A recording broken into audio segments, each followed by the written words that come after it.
The concept basically was that there wasn't too much justice in America.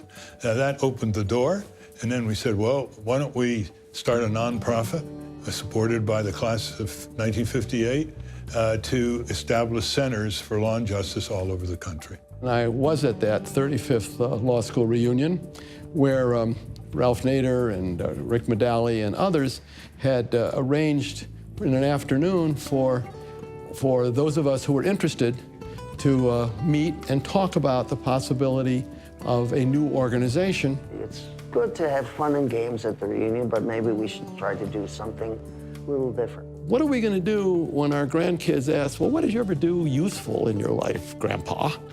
And this is our chance.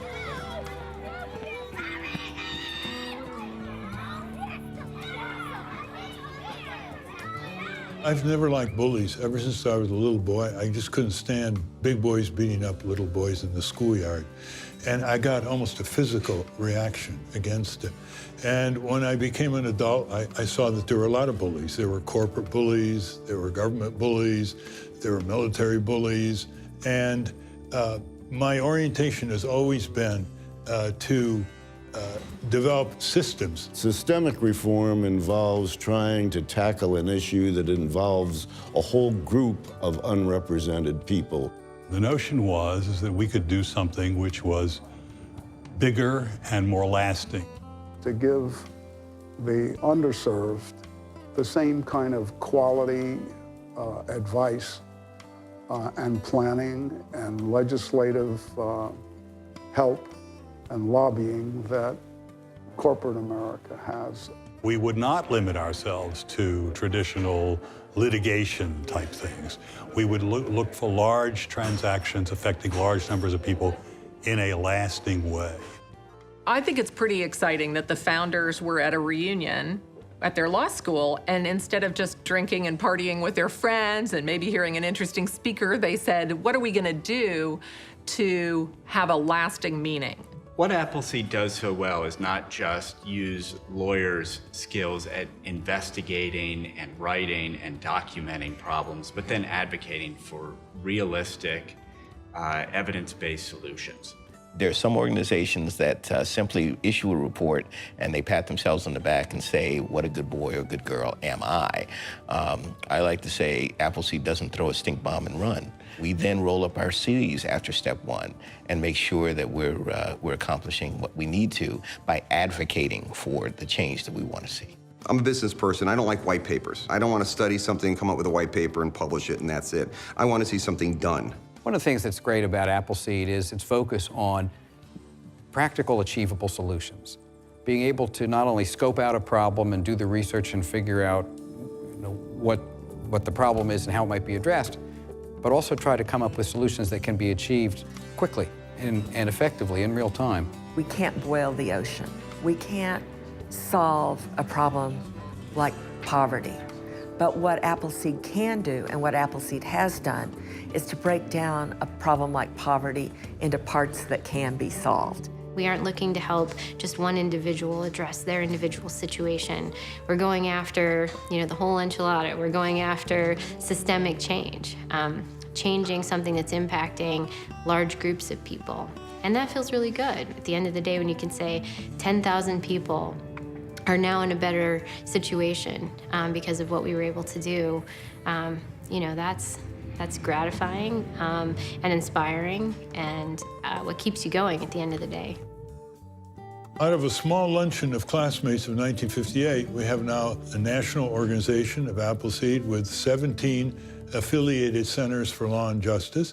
And it just shows you that it's a lot easier than we think to produce a lot of justice, because Appleseed really, in the areas it's worked in, has produced a lot of justice for people in need of it. It's been a great experience. I mean, we've worked on some really good projects. One was the integrating a school in Brooklyn between a rich neighborhood and a very poor neighborhood, getting the Department of Education to agree on coming up with a program to really integrate both communities. The purpose of our project was to increase the racial diversity of the New York City public school system. Racial diversity has been proven to be one of the most effective tools in helping the educational outcomes of all children, regardless of race. We weren't lawyers, I fix cars for a living. We were, you know, parents, we were community leaders, we were educators, but we weren't very well versed on these issues, and we were fortunate enough to meet the folks at Appleseed who gave us the information that we're working on a national level with resources and staff that knew the issues well, and they could really, you know, help us find solutions. We had been researching this issue of segregation in New York City schools for over 2 years. This is a model student assignment plan that can be used by other schools across the city eventually. You know, we're gonna work out some of the kinks and, you know, figure out how it works with PS 133, but eventually this will be a systemic solution to the problem of racial and economic segregation in New York City.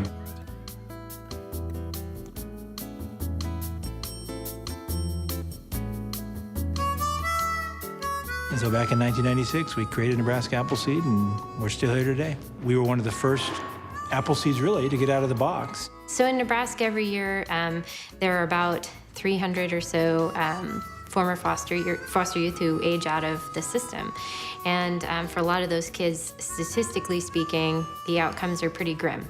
A lot of them don't succeed. Most of the time in the foster care system, everything's done for you. Your doctor's appointment's set up. You have someone there in your foster home that makes you dinner. They don't sit there most of the time and actually say, you know, well, you're turning of age. Do you know how to do your laundry? Do you know how to set up car insurance? That's the least of the worries. And then it comes to the point and says, oh, well, happy birthday.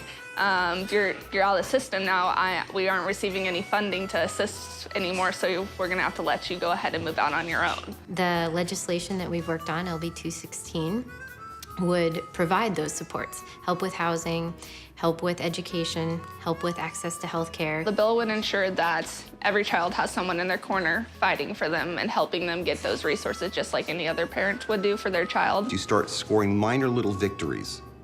And what happens is the people in the organization start to see that you're getting things done, and they start to buy into it, and then it gains momentum, and eventually you can effectuate really significant change, but you gotta understand you gotta do it in small little bites. We've worked on everything from financial access and asset building issues to education, foster care, fixing all kinds of problems in New York City. There's a huge range of issues.